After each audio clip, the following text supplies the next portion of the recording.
Alors une question qu'on va aborder ensemble, c'est comment réussir sa vie professionnelle, sa carrière en tant qu'au potentiel.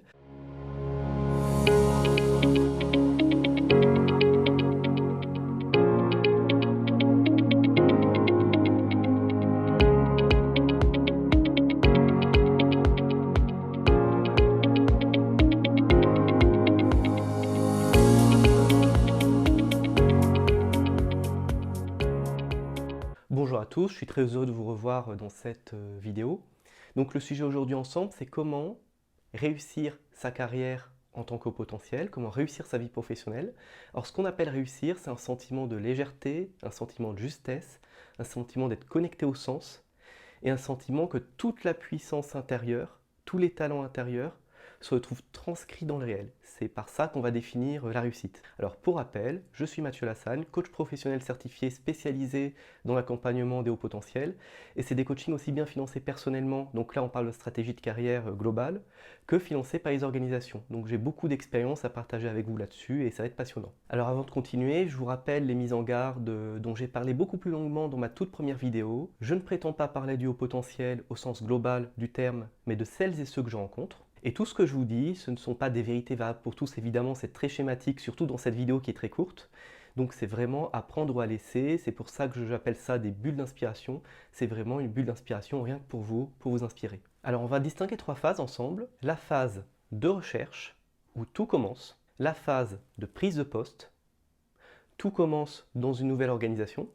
Et la phase qu'on va appeler la phase de carrière au sein d'une entreprise, que le poste dure 1 an ou 10 ans, peu importe. Alors si l'on commence par la recherche de poste, tout le sujet va être de chercher un poste qui est à la juste place pour vous. Un poste à votre niveau, un poste aligné avec qui vous êtes. Et c'est le faux self dont j'ai beaucoup parlé dans la précédente vidéo qui va faire que vous allez avoir tendance à postuler à des postes qui ne sont pas à votre niveau ni de salaire, ni de responsabilité, et ça va créer un décalage une fois que vous allez arriver en interne. Ça, on a vraiment pris le temps d'en parler dans une autre vidéo. Donc c'est vraiment porter la plus grande attention à vous positionner au bon niveau dans votre recherche, même si ça dure un peu plus de temps, même si ça fait peur. Alors il va y avoir deux choses très importantes. La première, c'est de prendre le temps, et c'est le travail qu'on fait en coaching, d'expliciter vos talents. Et notamment pour les personnes HPI qui ont aussi une dimension intuitive en plus, souvent ces personnes ont tendance à sous-évaluer, mais largement, la puissance de leur intuition. Et ça leur fait ne pas aller à la juste place. Du coup, il y a un décalage en interne entre soi et les autres, et vous savez ce qui se passe. Et pour ça, un élément très concret à faire, c'est ce que j'appelle un fichier de réalisation probante. C'est que vous allez prendre le temps de revoir tout votre passé professionnel et tous les moments où vous avez eu des feedbacks positifs, même si vous avez l'impression d'avoir rien fait de particulier. Notez les talents que vous avez exprimés, comment vous avez réussi à atteindre les objectifs. Et c'est un travail qui peut prendre des jours. Au début, on croit qu'il n'y a rien, souvent, qu'il n'y a pas grand-chose. Et puis quand on regarde bien dans le détail, on voit qu'il y a plein de choses à expliciter et à mettre dans le CV notamment. Donc là, on est dans l'explicitation de ces talents. Il y a un autre élément qui me semble très important pour les personnes au potentiel, souvent avec un imaginaire immense et une forte intuition, c'est d'aller vraiment trouver l'essence de leur identité professionnelle. Et pour moi, cette identité professionnelle, ce n'est pas une liste de mots. Ça, c'est pas suffisant. On a encore de la compétition sur le marché avec des listes de mots. Et ce que j'ai fait en coaching, c'est qu'on va aller beaucoup plus loin dans la métaphore pour trouver l'essence de son identité professionnelle qui est d'abord une couleur, une vibration, une image.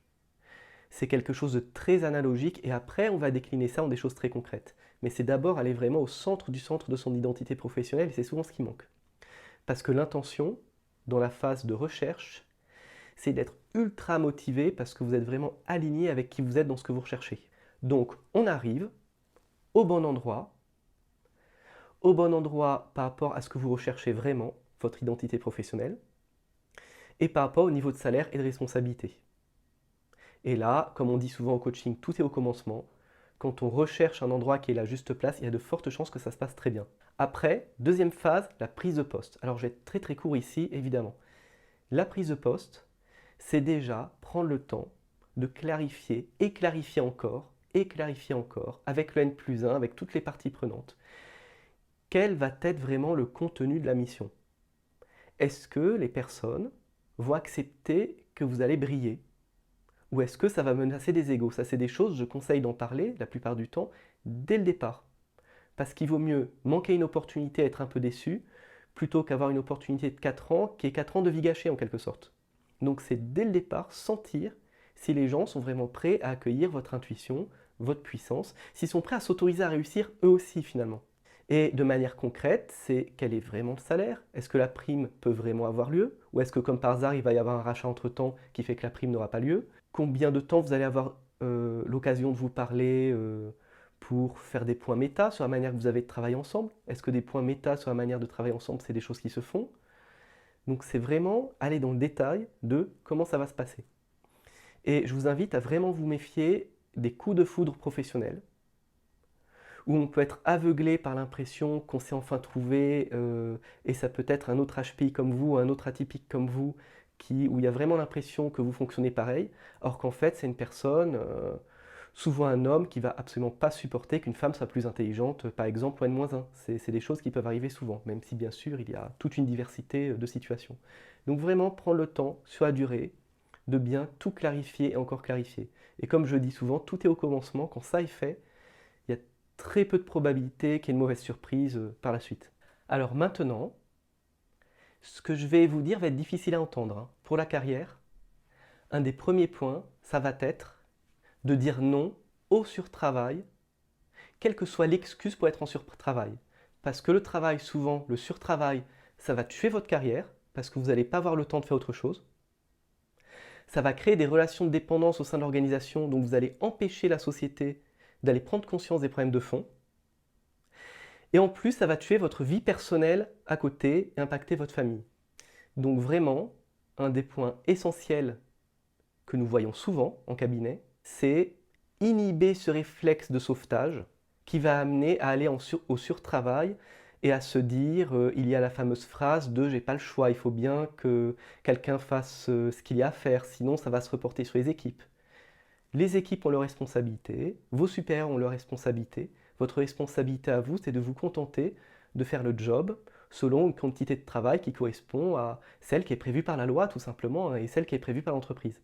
Alors il peut y avoir des exceptions, bien sûr, on va travailler tard un soir parce qu'il y a un rapport à rendre le lendemain. On n'est pas, bien sûr, à dire qu'il faudrait terminer exactement à la même heure tous les soirs. Mais c'est faire attention à ce qu'en moyenne, il n'y ait pas un surtravail qui s'installe et qui est toujours une bonne occasion pour tout le monde de ne pas avoir un problème de fond. On notera aussi deux éléments extrêmement importants, il y en a d'autres mais on va s'arrêter ici pour faire court. C'est faire du réseau et encore faire du réseau, c'est 50% du job, hein, tout simplement. Et communiquer vos résultats, communiquer vos réalisations. Ce n'est pas vous vanter, c'est simplement informer finalement les gens de ce que vous faites. Il y a beaucoup de croyances limitantes à dépasser là-dessus, on en parlera ensemble, sur la communication de ses talents, de ses résultats. Je dirais un autre élément fondamental, alors je vais le dire avec une métaphore, c'est passer du fait de dire non au fait de faire des non. Quand on dit non, on dit à son N+1, par exemple, voilà la manière dont on travaille ensemble, ça ne me convient pas, ou voilà, j'ai pas de reconnaissance, ça ne me convient pas, il faudrait que j'ai de la reconnaissance d'ici quelques mois. Faire un non, c'est dire, s'il n'y a pas la reconnaissance dans 3 mois, je pars. Ou j'alerte qui je dois alerter s'il y a cette situation de harcèlement qui perdure. Et là, j'en parlerai dans d'autres vidéos, ça demande de s'autoriser à être en vrai self. Cette notion de faire des non, et dans la vie de couple, c'est pareil. C'est vraiment passer du dire non, qui maintient le jeu finalement, à faire des non, qui recadrent le jeu. Et ce que je vous invite, c'est à refuser toutes les relations d'ambivalence, où vous avez par exemple un N+1 qui va vous donner de la reconnaissance au compte-gouttes, vous dire que les choses vont changer, mais en même temps ne rien faire pour vous et ne rien faire pour votre carrière. Et il y a beaucoup de situations comme ça, où vous autorisez à réussir, vous faites avancer les choses, mais tout le monde, parfois, dans une société, ne s'est pas autorisé à réussir. Il y a des emprises que personne n'ose confronter. Donc il y a un niveau de développement personnel, en quelque sorte, qui n'est pas le même entre vous et l'organisation. Et là, la seule solution, c'est de réussir à s'avouer que c'est un départ, en fait, que parfois la seule solution est un départ, quand il y a vraiment cette différence de niveau. Mais on rembobine un peu en arrière cette vidéo. Si vous avez recherché un poste qui est la juste place pour vous, si vous êtes entré au bon niveau, il y a peu de probabilité que des choses comme ça se passent. Alors un élément très important à prendre en compte aussi, et ce que je vais dire là ne diminue pas du tout la responsabilité de personnes qui font du harcèlement, par exemple. là on est juste au niveau de l'analyse, hein, on n'est pas à excuser qui que ce soit, c'est que souvent, quand il y a situation de burn-out, de harcèlement ou simplement de non-reconnaissance ou de syndrome d'invisibilité, vous avez joué un jeu dans votre enfance, je ne dois pas m'autoriser à exister pour être aimé, par exemple, à tout hasard. D'autres personnes ont joué d'autres jeux complémentaires dans leur enfance, et lors de la phase de recrutement, c'est comme deux jeux complémentaires qui se rencontrent. Et vous allez jouer ces jeux ensemble. Et tout l'enjeu, ça va être de réussir à travailler sur soi pour, en amont de la prise de poste, réussir à changer de jeu et passer de ce fameux triangle dramatique dont j'aurai l'occasion de vous parler au triangle des permissions, permission, protection, puissance. C'est on est adulte-adulte en fait, tout simplement. Chacun est libre de s'exprimer, la communication est fluide, il n'y a pas de je dois absolument m'adapter pour être aimé. On est dans une adaptation raisonnable et stratégique tout en étant soi-même. Alors un autre élément qui me vient en tournant cette vidéo, c'est une question que vous vous posez beaucoup. Pourquoi faire carrière? En quoi ça fait sens? Est-ce qu'en faisant carrière, on ne participe pas au monde d'avant?